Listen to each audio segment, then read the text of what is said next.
Good day, everyone.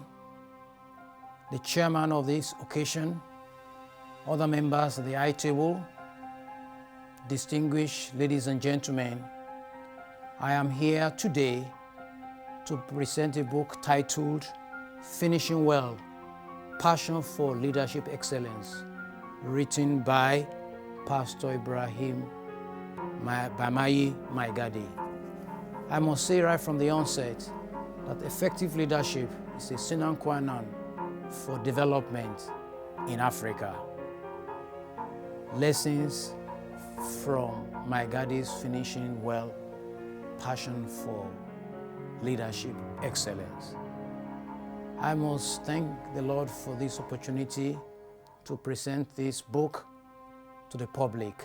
The book Finishing Well, Passion for Leadership Excellence provides remedies necessary and crucial to the innumerable problems that have bedeviled the African continent.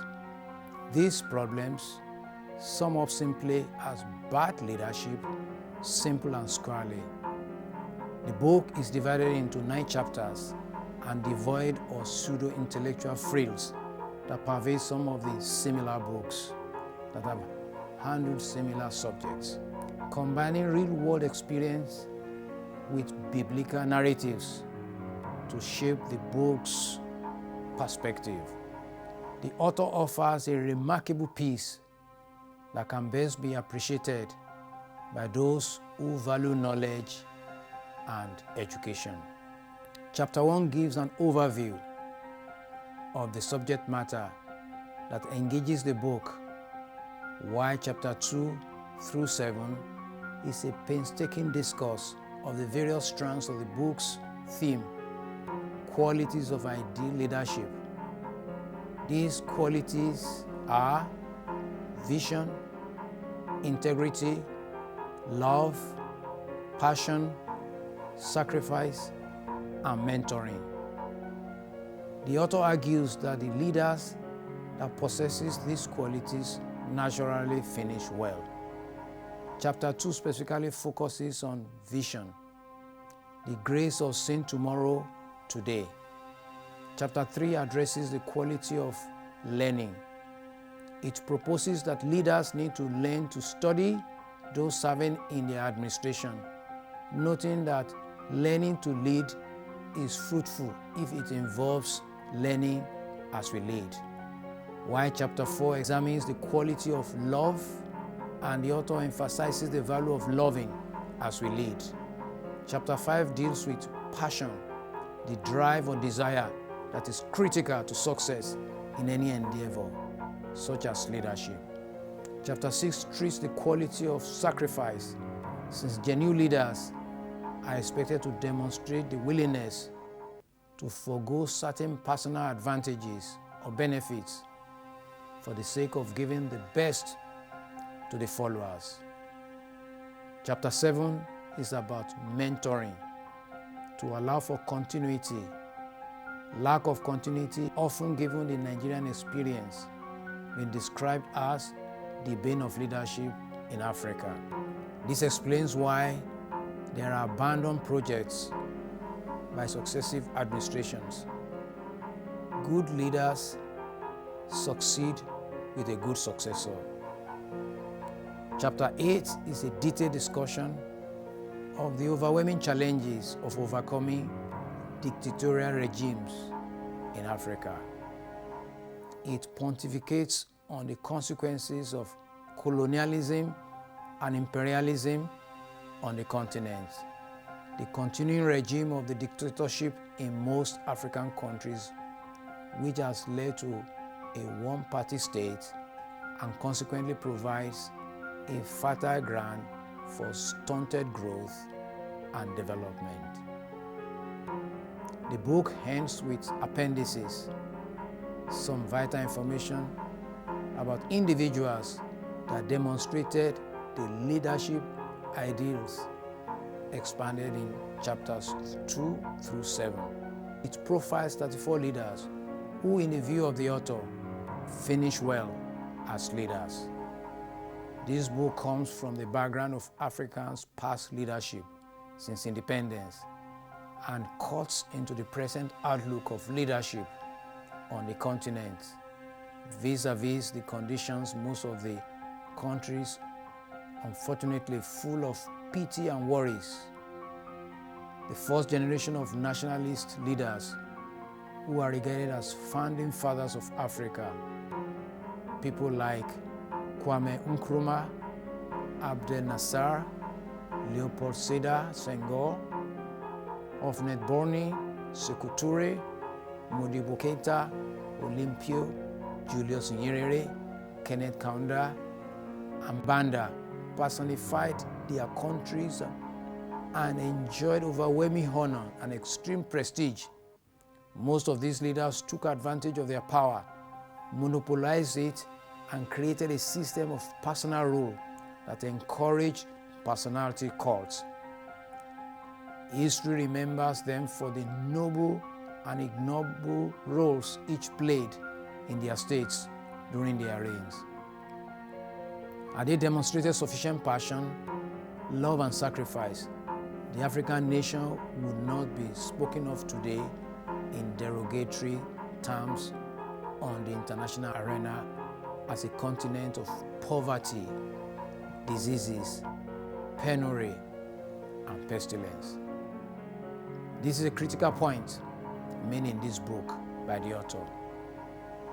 One of the African leaders referenced by the author is Leopold's rule of Congo, which was characterized by madness of greed and violence, the absence of what the author regards as sacrifice. This accounts for why Congo became the stage for Joseph Conrad's novel, Heart of Darkness, describing the activities of Leopold as the vilest scramble for loot that ever disfigured the history of human conscience.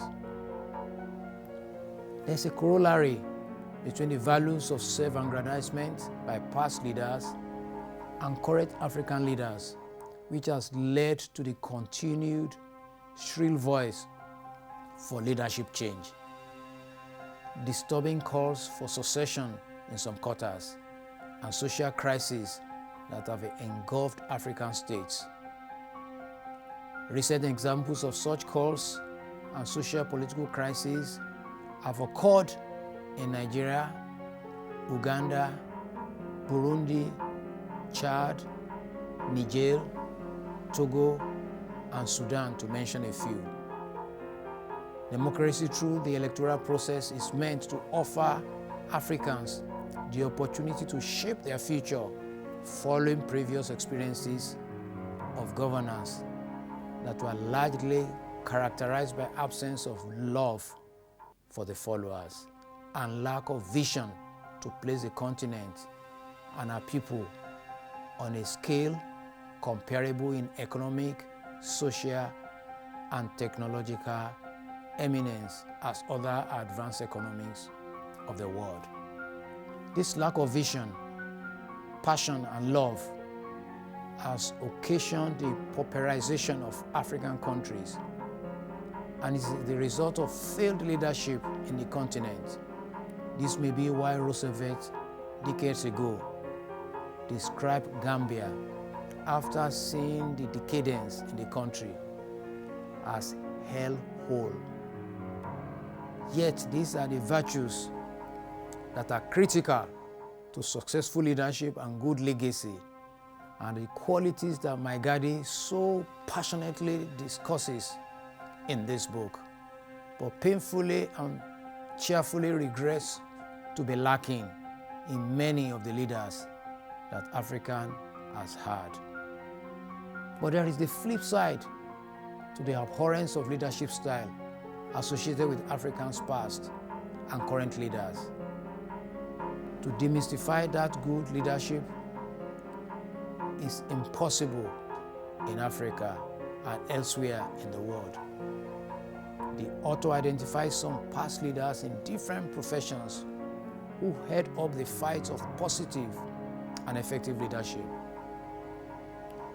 Such leaders include Julius Nyerere, Alpha Homa Konaré, Joaquim Alberto, Archbishop Desmond Tutu, Ahmadu Bello, Sir Abubakar Tafawa Balewa, Aminu Kano, Frederick William de Klerk, Herbert Macaulay, Joseph Murumbi, Julius Nyerere, Albert John Lutulu, and Haile Selassie, to mention a few of the individual leaders, are acknowledged by the author as torchbearers of leadership that ended well.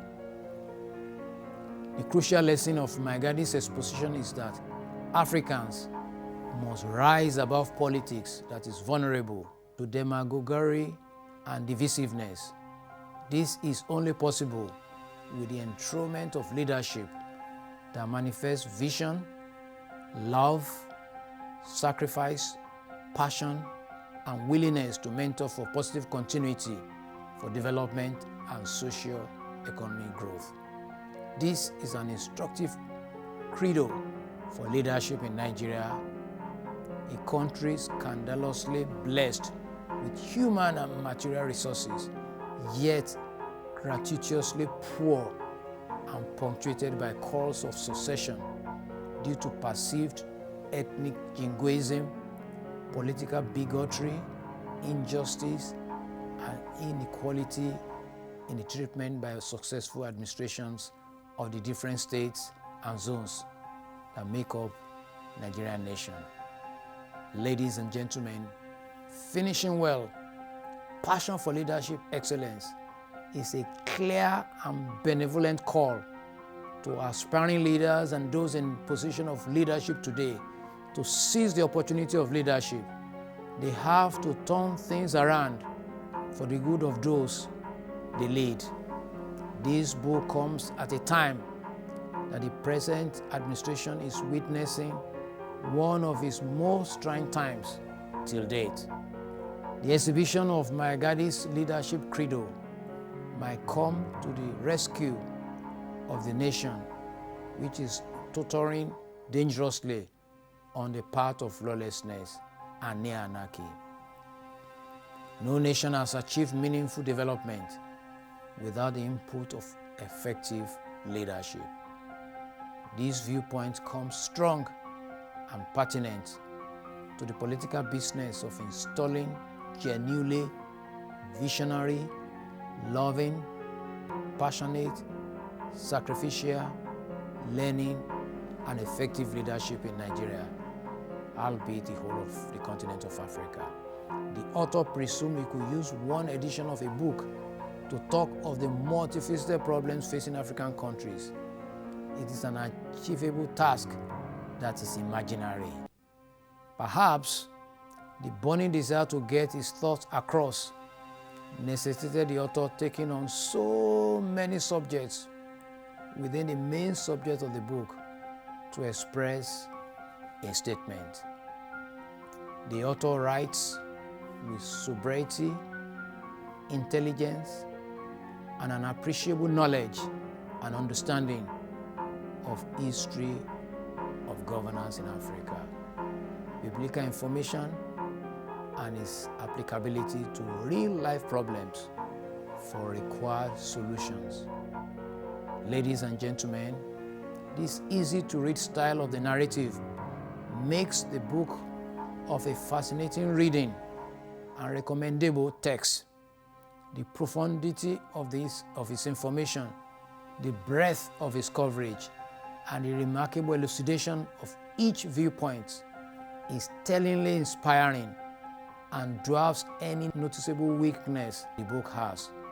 The strength of the book is not so much from its relevance to contemporary leaders, scholars, and researchers, as it is to those seeking wisdom for leadership in different spheres of human endeavor. It is on this note that I unreservedly present this book to you all. Thank you for listening.